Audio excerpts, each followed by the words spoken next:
Boa noite, casa. Boa noite. Mais uma vez estamos juntos e para vocês é boa noite, para mim não é boa noite, porque hoje, excepcionalmente, não estamos ao vivo. Eu não estou ao vivo porque estou a caminho das Filipinas para Manila, no encontro da Visão Mundial Internacional, e eu tenho o prazer de representar a Visão Mundial Brasil. Então, eu queria pedir que você orasse por mim, orasse por essa viagem. São infinitas horas de voo. Então, me acompanhe com as suas orações enquanto eu oro por vocês no Encontro Casa. Conto que vocês orem por mim e vamos orar juntos agora, então, porque a oração atravessa o tempo. A oração, ela não está presa no momento, porque o nosso Deus não está aprisionado no tempo. Nós vivemos o tempo. Deus não está aprisionado no tempo. Então, oremos juntos, falando com Jesus. Jesus, obrigado por estarmos juntos, porque o Senhor está conosco sempre, em todo tempo, em todo lugar. Obrigado pela tua doce presença, tua doce companhia. E consagramos as tuas mãos cada encontro, casa, e em cada roda de conversa onde o Senhor está. Que o teu Espírito Santo nos guie a toda a verdade, nos guie ao encontro contigo. Nos dê ouvir a tua voz. É o nosso desejo, o desejo do nosso coração e a nossa alegria estar contigo. Amém. Então, tenho algumas coisas para lhes falar também antes de estudarmos a Bíblia hoje. Eu quero mandar mensagem de abraço e de felicitações para o Alan e para a Luísa, que estão lá nos Açores, nos acompanhando lá nos Açores.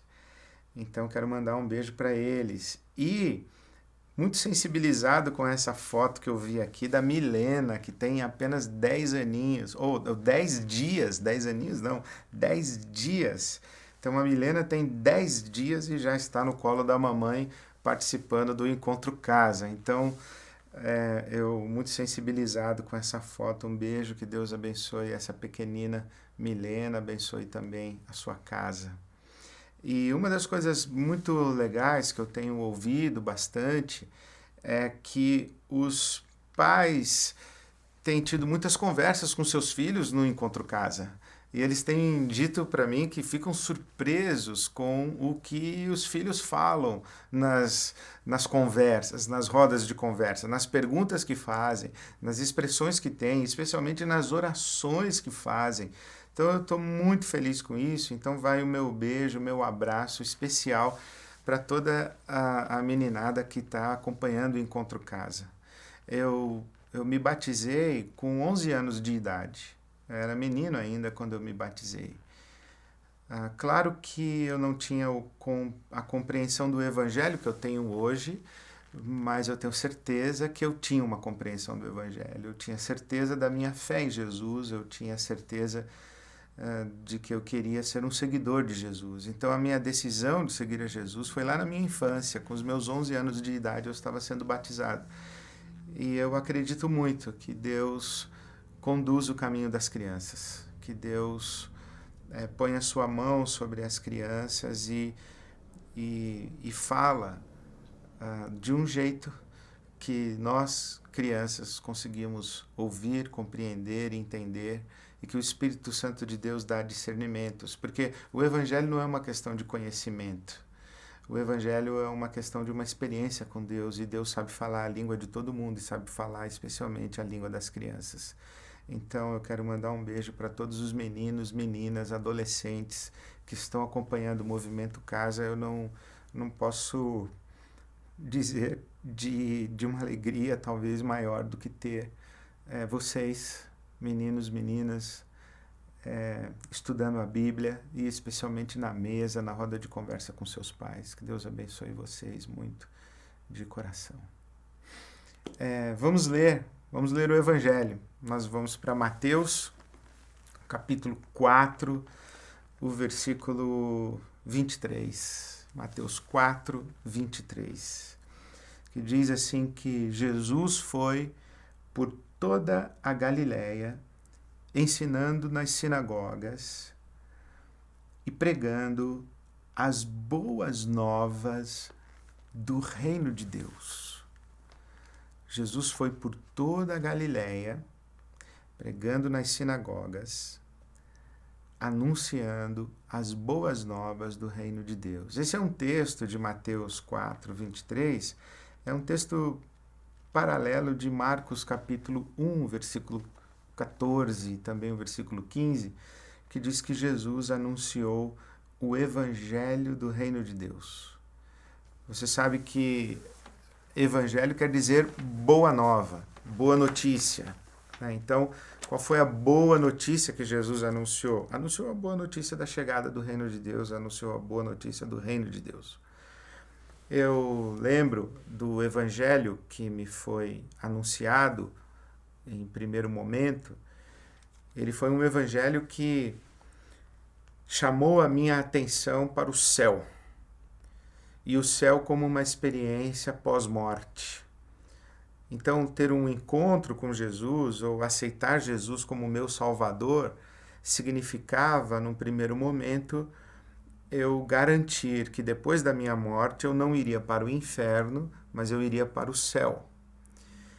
Então, essa é uma das formas muito sensíveis e talvez a mais usual de se pregar o evangelho. É você entrega a sua vida a Jesus, porque ele é o seu Salvador.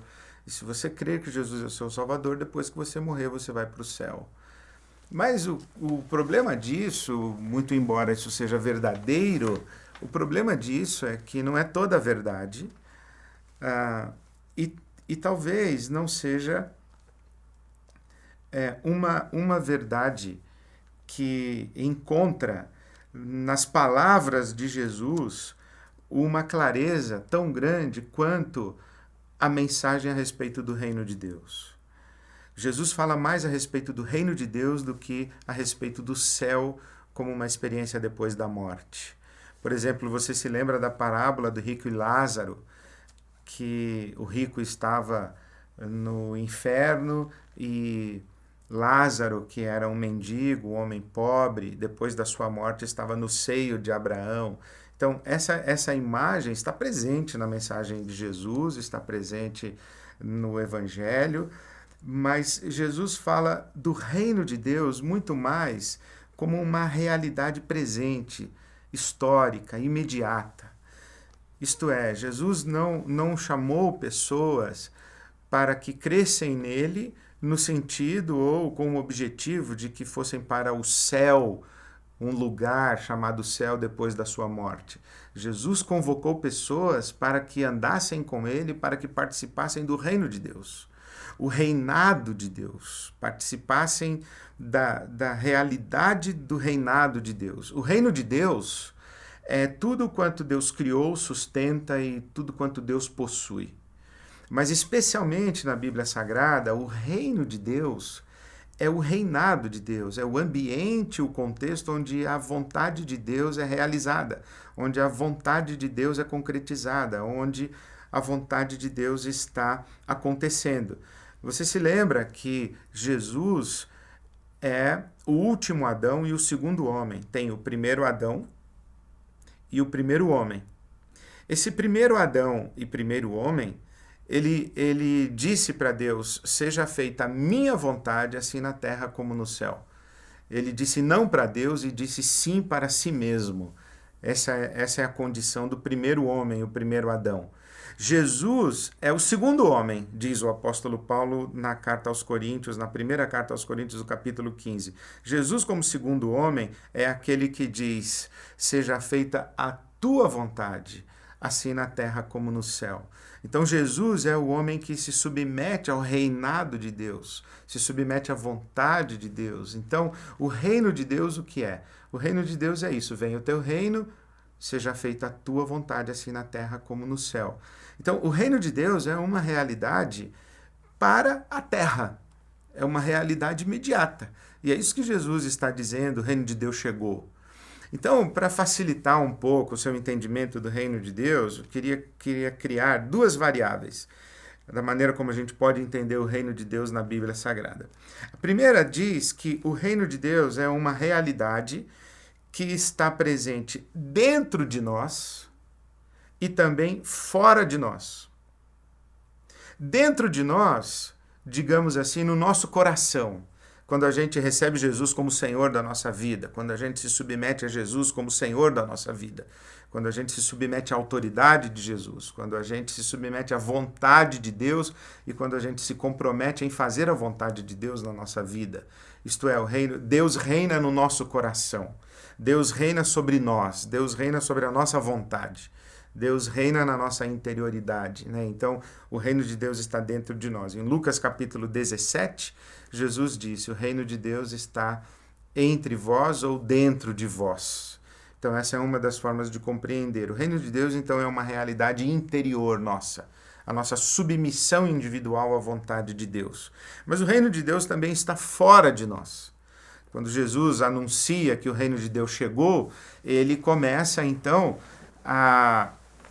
o seu ministério a manifestar esse reinado de Deus, esse domínio de Deus. Então Jesus, por exemplo, exerce domínio sobre o mundo natural. Ele acalma a tempestade, ele multiplica os pães, ele transforma a água em vinho, isto é, os elementos da natureza criada estão sob a autoridade de Jesus. Por isso que as pessoas dizem assim: poxa, quem é esse que até as tempestades obedecem? Quem é esse que até os ventos obedecem? Então, o mundo natural, Jesus tem domínio sobre o mundo natural, sobre a realidade natural criada, sobre a criação de Deus. Mas Jesus também tem o domínio sobre o que nós poderíamos chamar de um mundo sobrenatural. Jesus exerce autoridade sobre os espíritos maus, as potestades, os espíritos imundos, os espíritos malignos, como se diz aqui na Bíblia Sagrada. Então, até os espíritos se submetem a Jesus. Então, esta é uma forma de Jesus mostrar que ele exerce domínio, exerce autoridade, que o reino de Deus está presente também no mundo chamado sobrenatural. Jesus, por exemplo, tem domínio sobre a morte. Quando ele ressuscita Lázaro, quando ele ressuscita pessoas, ele está mostrando que ele tem poder e autoridade, inclusive, sobre a morte. Então, tudo que acontece em volta de Jesus, que manifesta a vontade de Deus sendo realizada, é uma expressão da presença do reino de Deus. O reino de Deus está dentro de nós e o reino de Deus está fora de nós, ao nosso redor. Mas também existe um outro par de variáveis. É que o reino de Deus está presente aqui e agora, mas o reino de Deus será consumado ali e além. É isso que na teologia se chama de escatologia inaugurada. Né? Escatologia tem a ver com o fim dos tempos, as últimas coisas, tipo, entre aspas, o fim do mundo. Então, o fim do mundo já começou. É isso que está dizendo. O reino de Deus chegou e agora o universo está voltando para casa. Se você puder imaginar que o pecado do homem fez com que o universo, que era harmônico, se desconjuntasse e fosse para o caos, quando Jesus chega e diz: o reino de Deus chegou, eu cheguei, e a vontade de Deus começará a ser feita, é como se o universo começasse a voltar para casa. Ele está voltando para casa e vai chegar um dia em que ele vai encaixar de novo. Ele ainda não encaixou, mas ele já está voltando para casa, digamos assim. É isso que Jesus está dizendo: o reino de Deus chegou, já está presente, mas ainda não está consumado. Ele já está acontecendo, mas ainda não está plenamente realizado. Por isso é que você lê as páginas do Novo Testamento e você encontra, por exemplo, a primeira epístola de João, no capítulo 3, o apóstolo João está dizendo: nós já somos filhos de Deus, mas ainda não é manifesto aquilo que havemos de ser, isto é, nós ainda não fomos completamente ou totalmente redimidos. É isso que o apóstolo Paulo fala, por exemplo, em Romanos capítulo 8. Ele diz assim, que nós já recebemos os primeiros frutos do Espírito, nós já desfrutamos do Espírito Santo que está derramado sobre nós, já, mas ainda aguardamos, ainda desfrutamos da nossa salvação em esperança, e por isso nós ainda gememos, nós ainda enfrentamos aflições, embora o Espírito Santo já esteja conosco. Por exemplo, a nossa vitória sobre o mal Paulo escreve aos Colossenses, no capítulo 2, dizendo que Jesus já triunfou sobre principados e potestades, os poderes malignos, os espíritos malignos. Ele já triunfou, mas ainda temos que lutar contra a ação das hostes espirituais da maldade. Então, o Novo Testamento e o Evangelho, ele vai mostrar essa tensão do reino de Deus entre o já e o ainda não. Então, por causa dessa realidade do reino de Deus já e ainda não, John Stott, que foi um pregador anglicano da Inglaterra, inglês, teólogo, ele disse que, em resposta a essa mensagem do reino de Deus, há 3 tipos de pessoas. Existem os pessimistas. Os pessimistas que eles não experimentam a vitória do reino de Deus. Eles não experimentam a presença do reino de Deus. Eles não experimentam a realidade do reino de Deus e a possibilidade da vontade de Deus ser feita na terra. Eles aguardam tudo para o céu, eles aguardam tudo para o tempo futuro. Eles são iluminados pelo ainda não. Então eles são pessimistas. São pessimistas amargurados, eles são derrotados, eles são resignados. Então eles ouvem que o reino de Deus já está inaugurado, mas ainda não está consumado, e eles se agarram ao ainda não e se deixam cobrir por uma sombra de pessimismo. Então eles são pessimistas sombrios.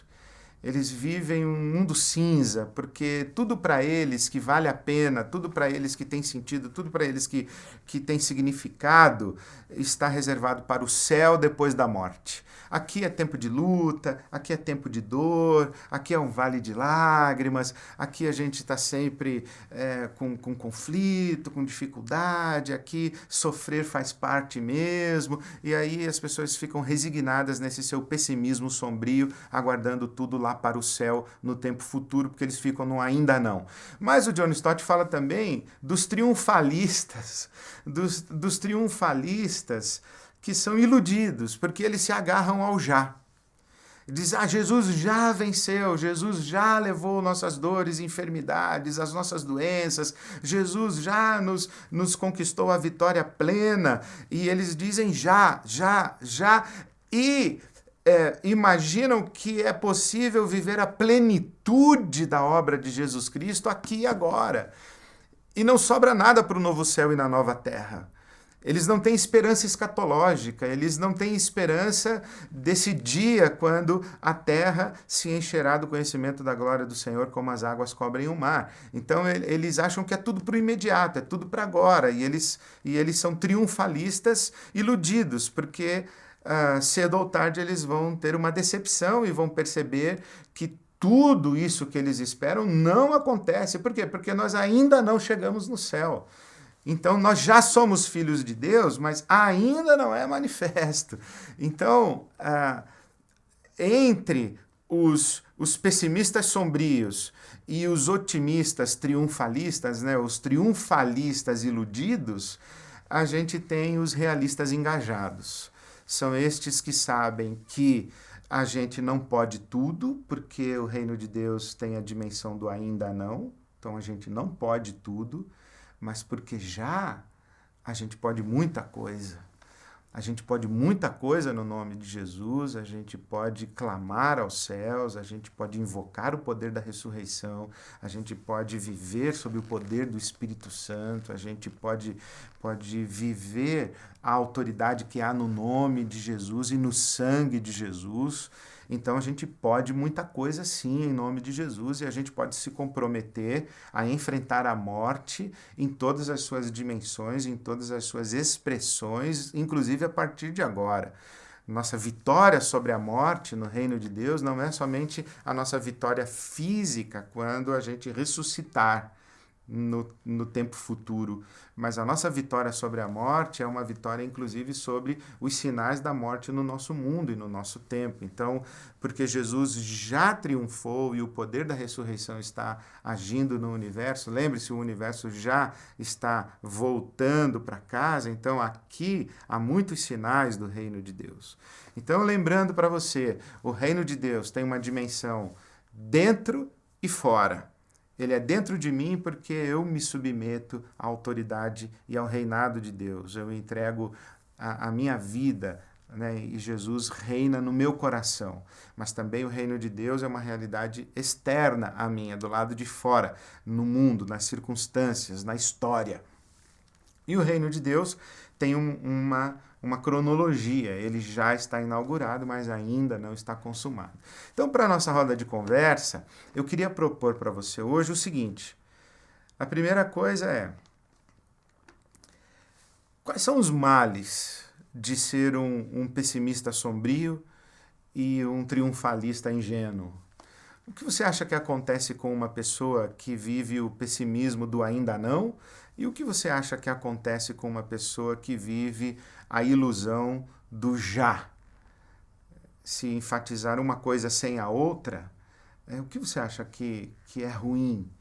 Por que a gente não deve ser pessimista sombrio e por que a gente não deve ser um triunfalista iludido, ingênuo?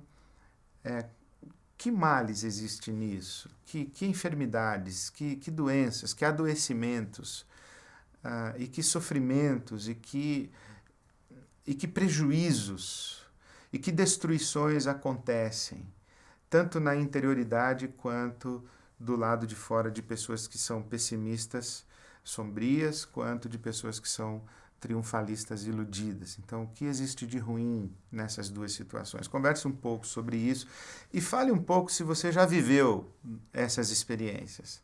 Tipo, eu já fui um triunfalista, eu já fui um pessimista. Fale um pouco sobre isso, se você já viveu. Lembre-se, as nossas rodas de conversa são conversas em primeira pessoa. Você fala de você. Você não fala assim, eu já fui de uma igreja que era assim. Não, tudo bem que você já foi de uma igreja que era assim, mas não fale da igreja que você foi. Fale da sua experiência naquele ambiente religioso e o que foi o resultado e o fruto disso na sua vida, tá bom? Agora, por outro lado, também queria sugerir uma segunda questão.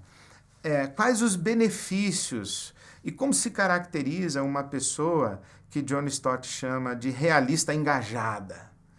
Essa pessoa que é comprometida com o já, embora ciente do ainda não, como é que vive uma pessoa assim? Do tipo, a gente sabe que o reino de Deus é ainda não e que há uma dimensão que a gente vai experimentar somente depois da nossa morte na ressurreição. Mas a gente sabe que existe um já e que há muita coisa que nós já podemos em nome de Jesus. Então, como é que vive uma pessoa que John Stott chamou de realista engajada? E quais os benefícios disso? Quais são os frutos disso na vida de uma pessoa e na sua própria vida?